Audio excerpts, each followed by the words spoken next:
everyone, I'm Nikki Moore, author by the sea. I live in beautiful Dorset, although it's very rainy and windy at the moment, and that I'm published by HarperCollins, most notably the Love London series you'll see over my shoulder here. Thanks for joining me on the vlog today on this rainy Monday morning, and thank you if you've watched other episodes. I really appreciate everyone's support. This week's topic is about the editing process. I've always said that I want to share my experiences with people to help them try and kind of, demystify the publishing experience. I've been thinking about things that I wish I'd known before I was offered my first contract. Just what did I need to think about in terms of the work that's needed, and how the industry works and how a book gets published. So how does it go from the raw material on your laptop, or if you like to write longhand first on your notepad, to kind of the finished article on the shelves, a paperback in a bookshop or a supermarket, or that ebook on one of the ebook platforms. So in terms of the editorial process then, my journey and my experience has been quite different, I guess, the further I've got into my career. So I started writing to be published in 2010. I was offered my first publishing contract in 2013, and my first story was published in 2014, and I've been published since then. So the Love London series plus some short stories. And I've just finished one novel for one more chapter, which is part of HarperCollins, which will come out in 2020. And I'm currently writing another book that I'm sending to my agent in parts. And she's kind of having a look as we go along. So my experience when I first started out, and I wrote my debut novel that became Crazy Undercover Love, which is about a long weekend set in Barcelona. That was quite different in terms of, I wrote the whole of that book in isolation, and it probably took 10 or 11 drafts of that before I was ready to show it to someone. And actually what I did was I was part of the Romantic Novelist Association New Writer Scheme, which is brilliant. I've talked about it in a previous vlog. It's a probationary membership, and you get to have a manuscript critique once a year. So, a published author or an agent or an editor looks at that, and you get an anonymous reader's report, and it talks about your book and, characterisation, the pace, the story, narrative, the technical aspects of writing. But fundamentally, it answers the question, is it at publishable standard or not? And if it's not, what can you do to kind of get it there? Absolutely invaluable. I think I went through the scheme 4 times. Without exception, every time I got that report, which was always bracingly honest, which is what you need. You need constructive criticism. But I always read it with a sinking feeling in my stomach, and I was like, this book needs a lot of work. And I also used to want to cry a little bit, which I know is not unusual to, I've got friends who've gone through the scheme, and have said the same. It was kind of like, it's a great report, it's really useful, but I want to cry when I've read it. But that's fine. You put it in a drawer for a few days, and then you take it out and you kind of, take a deep breath, you brace yourself. You decide how much of what that report's saying, you agree with, that's helpful. Fundamentally, it's still your story. I used to use about 70 to 80% of the feedback that I got back through those reports when I rewrote my stories. I'm absolutely convinced that those reports and the changes I made to those manuscripts, they definitely helped me on my journey to publication. And I don't think I would have been published when I was. I think it would have taken me longer. But you have to think about, when you get that outside help, what's useful, but if it's something that's going to take away the kind of soul of your story, can you do that? Because it's still the story that, you want and need to tell. So I have talked about writing associations before, but if you're an aspiring author, do seriously think about joining the New Writer Scheme. It opens at, I think it's midnight. It's on the 1st of January every year. Have a look at their website. It should be romanticnovelistassociation.org.uk. Have a look for them. That was, I used to write a manuscript, redraft 10 or 11 times, and then get someone's view on it. When you're writing a book and you've been offered a contract and you're getting ready for publication, there are a couple of different things to think about. You might have a manuscript ready that you're then offered, a contract on the strength of, and then all you've got to go through are edits. But sometimes, you're working with an editor quite closely as you're writing the story. So the book that I'm going to have out in 2020, which is a women's commercial fiction book, my editor, Charlotte Ledger at HarperCollins, she actually approached me about writing the story that went with a particular concept. All will be revealed soon, hopefully.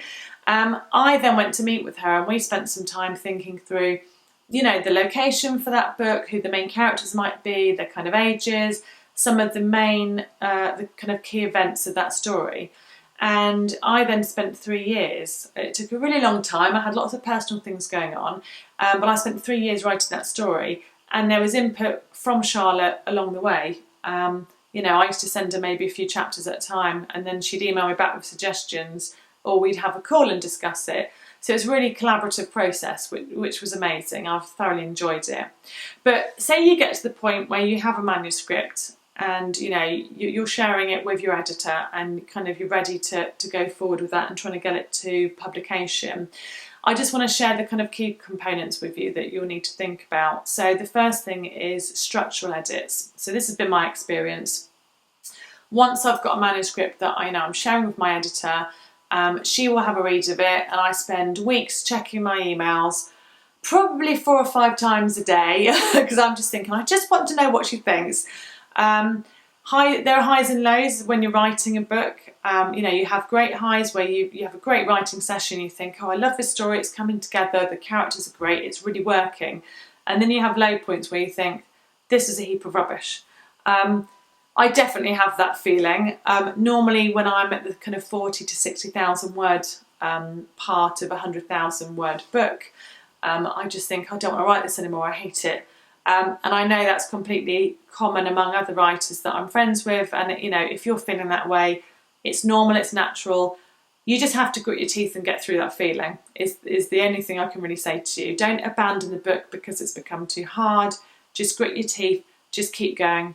Write the damn book, as you will have heard me saying in other vlogs, and no doubt I will say in future ones. So, you know, you will get back structural edits normally, and that is looking at the book as a kind of a broad view. So does the pacing work? Does the structure of it work? Do the characters work? You know, is there enough emotional impact? Does the story make sense? So if I give you an example, so the book I delivered to Charlotte in September, which will come out next year, Charlotte came back and said, I'm not sure if certain elements are working, so I had to do a rewrite. And then we sent it to an external consultant, and one of the things that she said was actually, so in this book there are alternating chapters from Jake's point of view and Lila's point of view, my 2 main characters, and the chapters are set at kind of, you know, I guess it's kind of once a year over a period of 15, 16 years, but the characters were kind of, the chapters were out of sequence. And the consultant said, actually, I think it's too confusing for the reader. I think it needs to be, you know, logical and sequential. So, you know, the earliest chapter when they first meet right up to kind of present day. And I thought about it and Charlotte thought about it, and we decided, yes, actually, that makes sense. So I went back as part of the edit and I actually resequenced all the chapters and got them in logical order, which actually I think has worked, will work really, really well for this book. But it, like I said, it could be pacing, characters, it's the story arc, you know, does the whole thing fit together? So you get those kind of structural or comprehensive edits and you go back and you basically work through them. I get my manuscripts in Microsoft Word. Charlotte does track changes and she also does comments down the right hand side, and I basically work through a page at a time, you know, accepting track changes, or maybe I'll delete them and then I'll put a comment next to them as to why I'm deleting those changes. You know, Charlotte would put comments about maybe something the character says or does, or have you thought about. So, you know, you work through the whole manuscript making those changes. If you've got a good editor, it's absolutely up for debate. You know, you can go back to them and say, actually, I'm thinking this, or I'm thinking that, or can I ask a question about. I tend to kind of have a look through the whole manuscript and note things, and then I might go back to Charlotte and say, I can make X, Y, and Z changes, but I feel quite strongly about, you know, A, B, and C over here. I'd like this to stay the same, and this is the reason why. And there's that kind of back and forth, and again, there's that feeling of collaboration, working in partnership. Ultimately, for me, it's about whatever will make the book the best it can be, so you have to be willing to be flexible on some things. So you've done that structural edit. And then you have a line edit. So that might be someone different at the publishers. You know, they might use someone in-house, or they might go externally. It might be a main editor that does it. You know, different publishing houses would be different. But that edit is really about, you know, at a sentence and paragraph level, are things working? You know, it's about the creative content, it's about the writing style. So it's picking up on all those things. And again, you know, you usually get a manuscript back and there will be comments and track changes. And again, you work through that whole manuscript. You know, this can take weeks of your time. And, you know, some of it would depend whether you've got a day job or not. But you go through and you do that edit and then you send it back. And then usually one of the final stages is a copy edit. And that's someone who sits through and goes through your book line by line. And they are looking for grammatical errors. They're looking for spelling mistakes. Have you gone from, you know, past tense to present within, you know, a scene, and actually it should all be in past, for instance. Are you using UK versions words or US? Have you got numbering right? So that's, you know, it's a granular line by line, and you have to work through and try and pick it up.